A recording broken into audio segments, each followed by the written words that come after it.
I already have my skincare down, and I actually put some sunscreen on because it's very sunny here. And I'm actually using this Live Tinted Hourglass 3-in-1 mineral sunscreen slash moisturizer slash primer. And so far, I think it's pretty good. I believe it is. It's a chemical sunscreen, has zinc oxide in it. And what I saw something really quickly that we're not allowed to review things like sunscreens. But what I can say is whether it has white cast or not. So there's a slight white cast, but actually with my skin tone, it actually mellows out. I think I'd be curious to see what this product how it would work if you were deeper complected than me. So this is the product. It's Hourglass. And I would say in terms of like white cast, it's kind of on par, like in terms of being good with these two. So I'm really enjoying this Shiseido Urban Environment Sun Dual Care Oil-Free Hyaluronic Acid, SPF 42. It has zinc oxide and other things.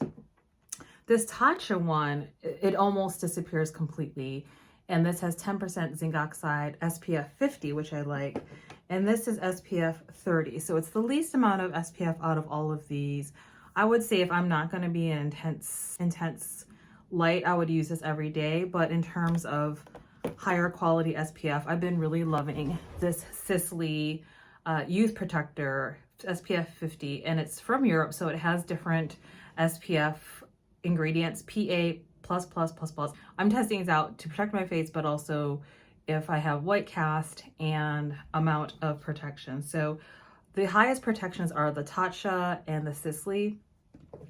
And I do notice that both of these have the PA++++. And I'll put a link below if people are interested in learning more about this.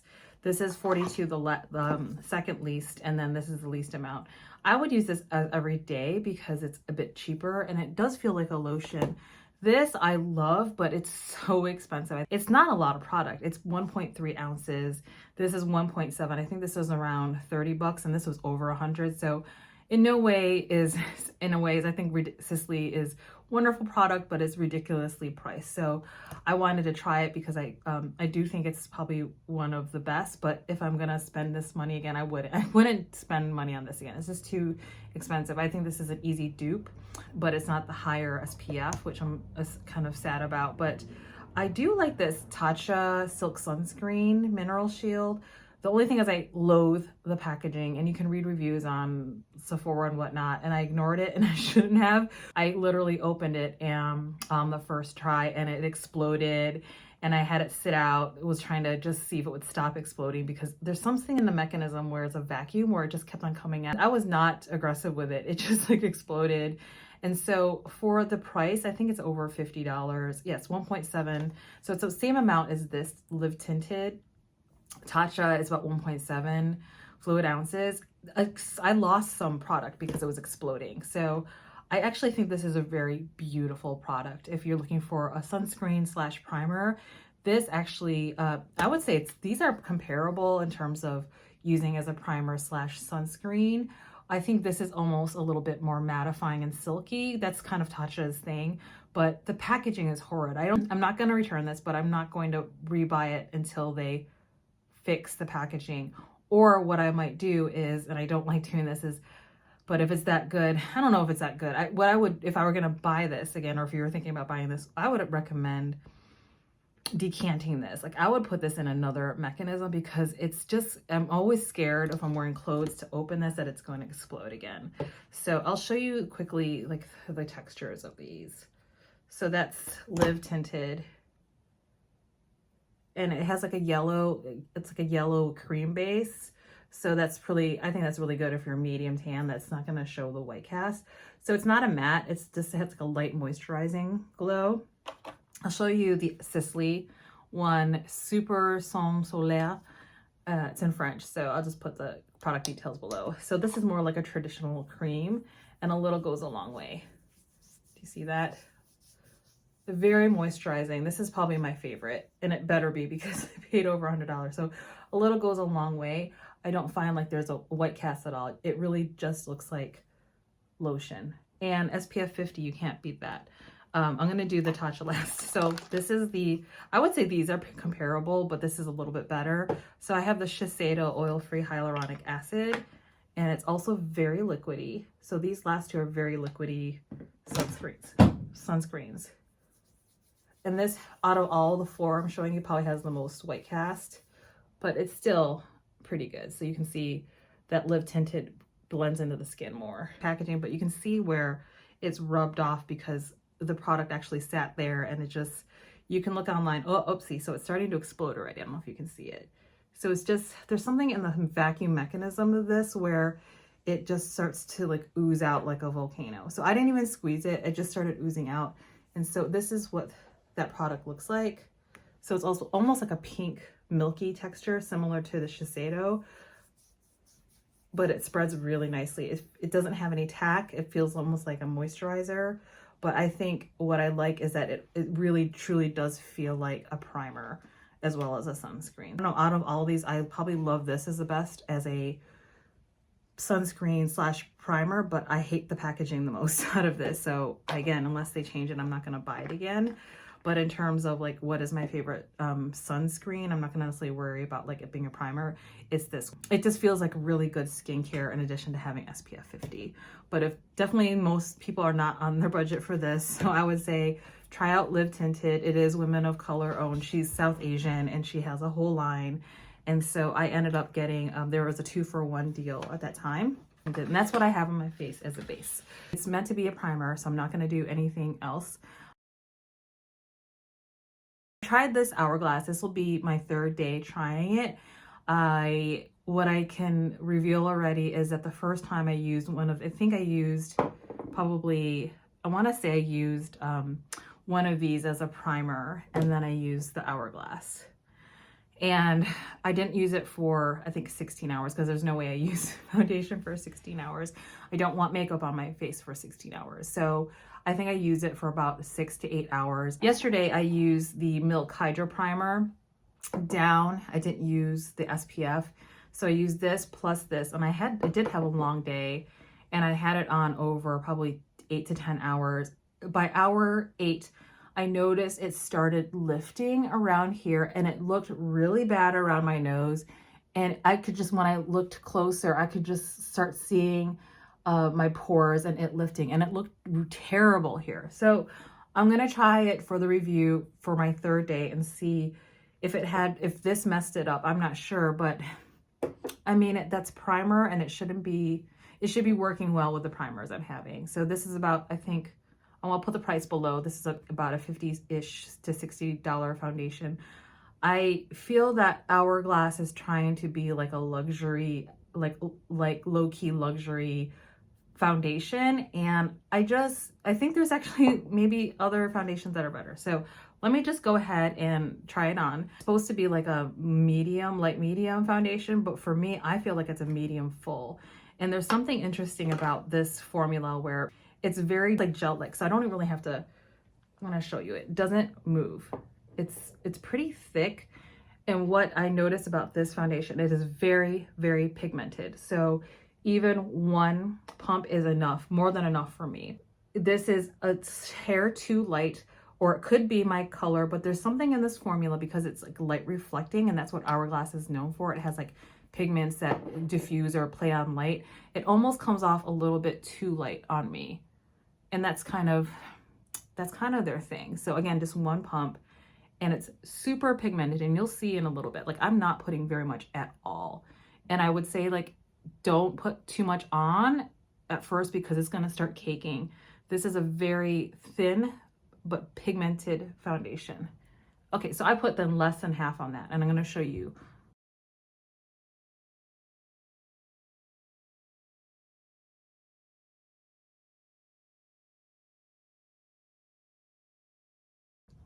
Okay, I would say that's about 1/3 of this pump that I put on the side of my face.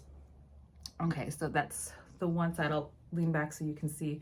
It is a hair too light, but what I saw for other content creators and, you know, the chart of foundations, I think if I went one shade deeper or yellow, it's gonna be too yellow because people are telling me And I did notice it, there is a slight oxidation that happens with this. So what I notice about this is that it might come on, it might on initial application, it might appear to be too light on me, but then I think with some oxidation happening, it actually settles down to be my a good color match for me. So again, there's still that much left. That was one pump.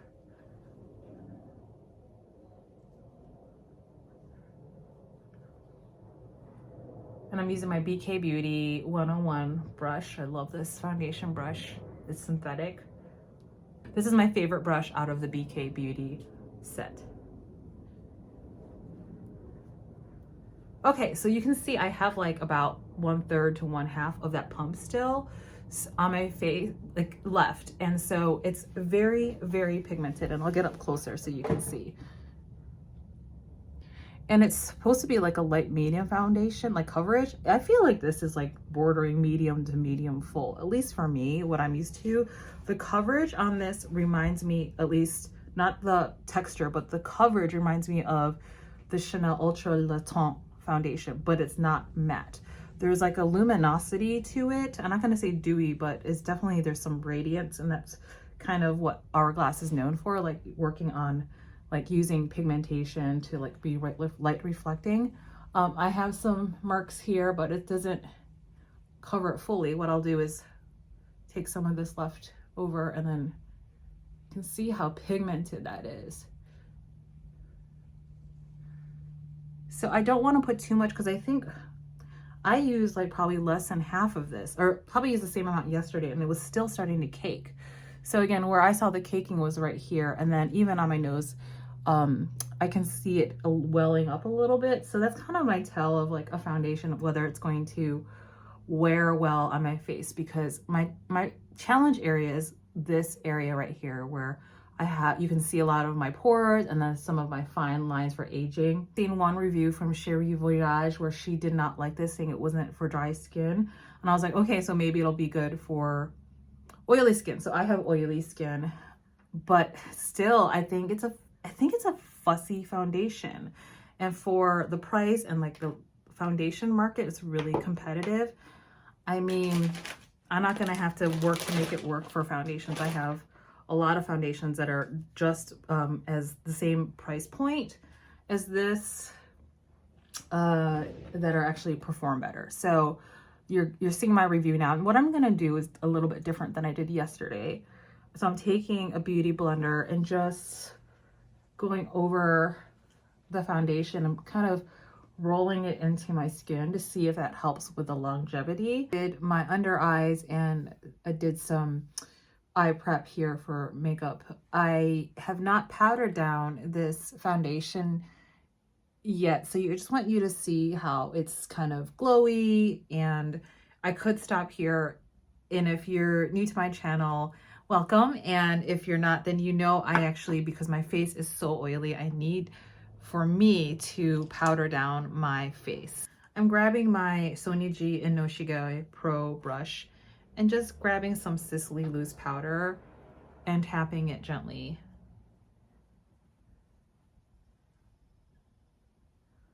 I love this brush. It's kind of like this candle wick brush where it can get into like the crevasses of my face. So it's pointed a little bit. It's definitely one of my favorite brushes in my collection. Just powdering down.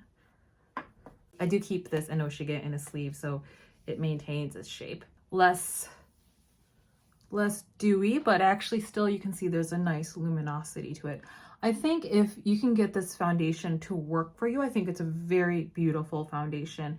I just think that it's trying to be a little bit full coverage but natural looking, but it's almost a little too full coverage fake looking for me. Like I'd rather have one or the other. I have a lot of natural looking foundations that really in real life look like skin and actually make my skin look beautiful. Like in real life, I think this is more just, this might be a foundation where in pictures it looks more beautiful, and then in real life to me it looks like I'm definitely wearing foundation in real life. So if that matters to you, just something to note. You might not care, but I mean, it does on the camera, it actually looks like a beautiful natural foundation. I can see where some people really like this because it's like illuminating, but it's not dewy, but it looks like I have healthy skin.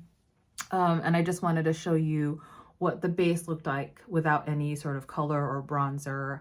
So it's just, again, the sunscreen, the Hourglass foundation, and then powdered down with Sisley Matte 2 Loose Powder. So that's what it's looking like. I do have rosacea here and aging skin. And so it does cover up my rosacea, which is nice if that matters to you. I have some acne here and acne scarring going on. So again, it's almost like a full foundation, but super sheer. It's very, very light. I can see already still that there's welling on my nose, which I don't like with foundation because I have huge pores on my nose where I sweat, and that's where my oils come through. So even with powdering down, it's still showing up. So it's just something to note. If you know what I mean, you know what I mean. A lot of us who have like larger pores on the nose or here, you can see it still. Hi Beauty Fam, I'm doing a 10-hour check-in, and I just wanted to show you what the foundation is looking at. It's like I put this on around 10 a.m. and it's almost 8 o'clock in the evening, and I'm outside, so you're getting natural light. The sun's going down. My face is really oily. Obviously it's summer, so I didn't touch up, and so you're seeing really what my skin looks like without touch-ups. I did reapply my lipstick, so that's the Byredo Shimmering lipstick. So this is the third time I'm using it, and I already can tell, usually the third time, I tried it 3 different ways, with primer, without primer, and then with the primer again, and it's lifting. The foundation is lifting, and I don't know if it's just the formula or it's because my face is so oily, but this doesn't happen to other foundations I have. So where it's lifting is here, and I don't know if you can see. I mean, I can see it with my naked eye, just right here, whether I powder it or not, it starts to lift right here, and you can see it, that it starts to well in the pockets of my pores. It's definitely on my nose, so it's not really cute, and it's just not wearing cute at all. Like, I can see like my lines a lot with the texture, and where I have a lot of big pores, it's just emphasizing that. So for me at least, this Hourglass foundation is not a good foundation for me. I'm wondering also for other people with aging skin if it's not a good foundation for you all. So let me know if you've tried this below, what kind of skin you have, because I'm curious if this is a foundation for younger people. But I feel like even like my eyes, you can see it's like, this is definitely a different concealer, but I mean, part of it is just like how everything is wearing. It's just looking really worn down. How to do one last check-in before I wash my face, and that'll probably be in about 2 hours, so that'll be close to a 12-hour check-in. This is supposed to be a 16-hour wear foundation, and there's no way this could be a 16-hour foundation, at least for me. I have worn other foundations that wear so much better than this one, and they don't even say they're a 16-hour foundation. So for example, the NARS Light Reflecting Foundation, La Mer, the Chanel Ultra Le Temps, and even Chantecaille, the Future Gel Skin Foundation, and Suqqu are not necessarily like 16-hour foundations, but they definitely wear down nicer than this. This is starting to look like a hot mess. You can see it's starting to even crust up here. And this is where I'm like seeing so much of the product not really looking nice. And even here, so even on this T-zone, again, I haven't oil, like even on my forehead, it's just it's a chemical thing, or just it's just wearing down terrible. Hi Beauty Fam, it is 10:30, so it's officially been 12.5 hours of wearing this foundation. I have not put any additional powder on it, and it's night, so that's why the lighting looks a bit different. So you're seeing all my natural oils coming through. So I only powdered it once at 10 o'clock, and you might not be able to see it, but definitely the foundation is lifting again. Nothing's changed since my last check-in, other than it's getting worse. The oil on my face is lifting the foundation up. So it might, I'm not sure. You might want to check out some folks if you have dry skin.